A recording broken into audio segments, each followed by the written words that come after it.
Right, ఇక ఖమ్మంలో కూడా గంజాయి చాక్లెట్లు కూడా లభ్యమవుతున్నాయి. అసలు అక్కడ ఏం జరుగుతోంది? మరింత సమాచారం మా ప్రతినిధి భాస్కర్ లైవ్ లో అందిస్తారు. భాస్కర్, ఇప్పటికే ఉమ్మడి ఖమ్మం జిల్లా వ్యాప్తంగా చూసుకుంటే కనుక గంజాయి స్మగ్లర్లు విభిన్న పద్ధతుల్లో ఆధునిక టెక్నాలజీని ఉపయోగించుకుంటూ వివిధ ప్రాంతాలకు తరలిస్తున్న నేపథ్యం ఉంది. మొత్తానికైతే మాత్రం దీనికి సంబంధించింది అసలు ఎలా అంటే గంజాయి రవాణా చేసేటువంటి వాళ్ళ నిందితులు ఎలా వాళ్ళ యొక్క ఆగడాలను అరికట్టుకుంటూ వాళ్ళని ఎలా అదుపులు తీసుకుంటారు అనే విషయంపై మనకు ఖమ్మం ఉమ్మడి జిల్లా డిస్టిక్ అంటే కమిషనర్ మనతో పాటు మనం మాట్లాడుతుందాం. ఒకసారి సార్, అసలు ఈ గంజాయి నియంత్రణకు సంబంధించి మీరు ఎలాంటి నిర్ణయాలు తీసుకుంటున్నారు? మీకు వాళ్ళు చేసే ప్రతి ఒక్క పనికి మీకు ఎలాంటి మూమెంట్ ఇస్తుంది?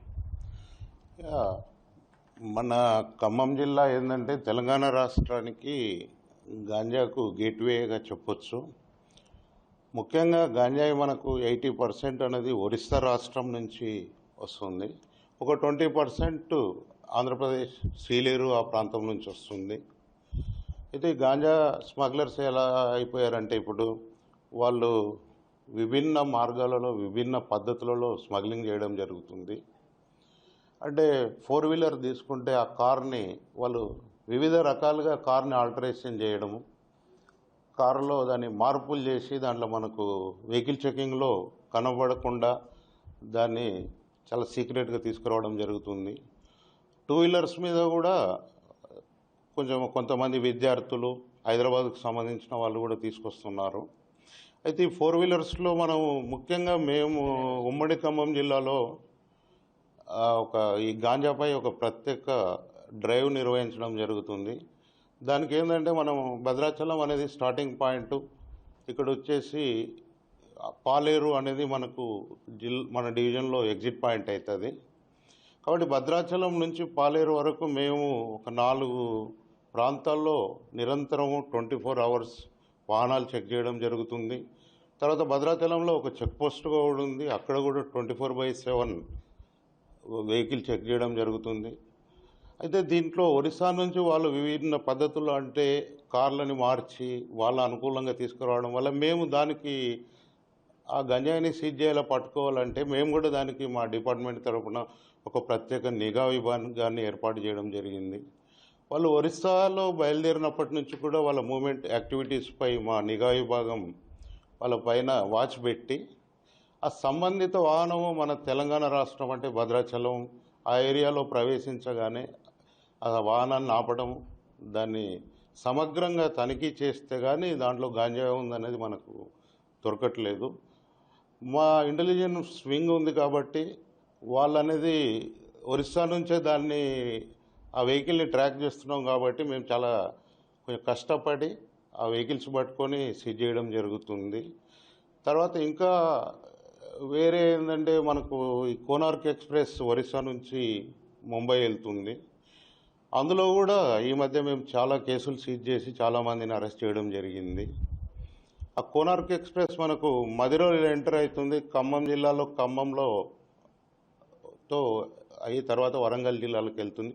మదిర నుంచి ఖమ్మం వచ్చేలోపే 1 అవర్ జర్నీలో మేము దాదాపుగా ఒక 30-40 మంది సిబ్బందిని పెట్టి ప్రతి బోగిని చెక్ చేసి అట్లా ట్రైన్లో కూడా చెక్ చేయడం జరుగుతుంది. మన ఉమ్మడి ఖమ్మం జిల్లాలో చూస్తే గత సంవత్సరము 207 కేసులు గాంజా కేసులు బుక్ చేసి 235 మంది వ్యక్తులను అరెస్ట్ చేసి 3,598 కేజీల గాంజా సీజ్ చేసి 95 వాహనాలను కూడా సీజ్ చేయడం జరిగింది.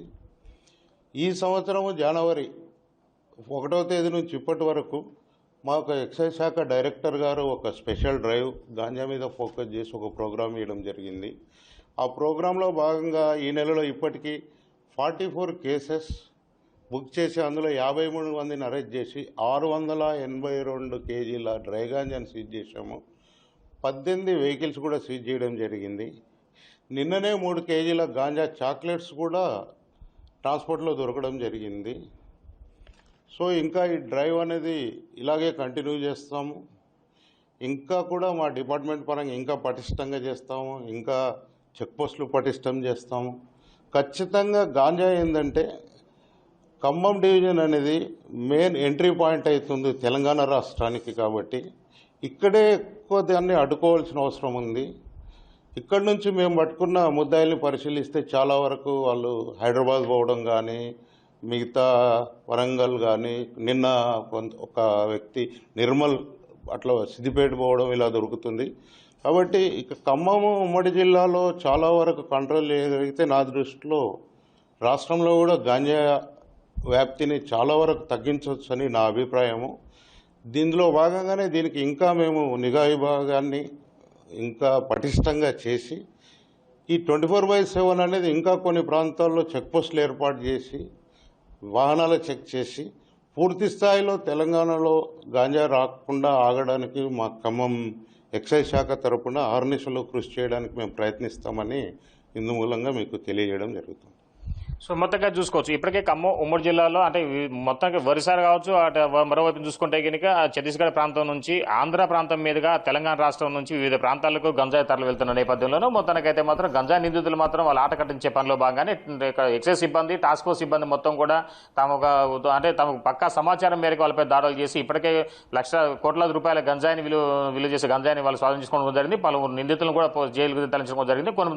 కొంతమంది చూసుకుంటే కనుక ఇతర రాష్ట్రానికి చెందినటువంటి పలువురు నిందితులను కూడా ఇప్పటికే వివిధ జైళ్లలో కూడా వాళ్ళు మగ్గుతున్న నేపథ్యం ఉంది. ఇది ఇక్కడ తాజా పరిస్థితి. Over to studio. Right, thank you Bhaskar.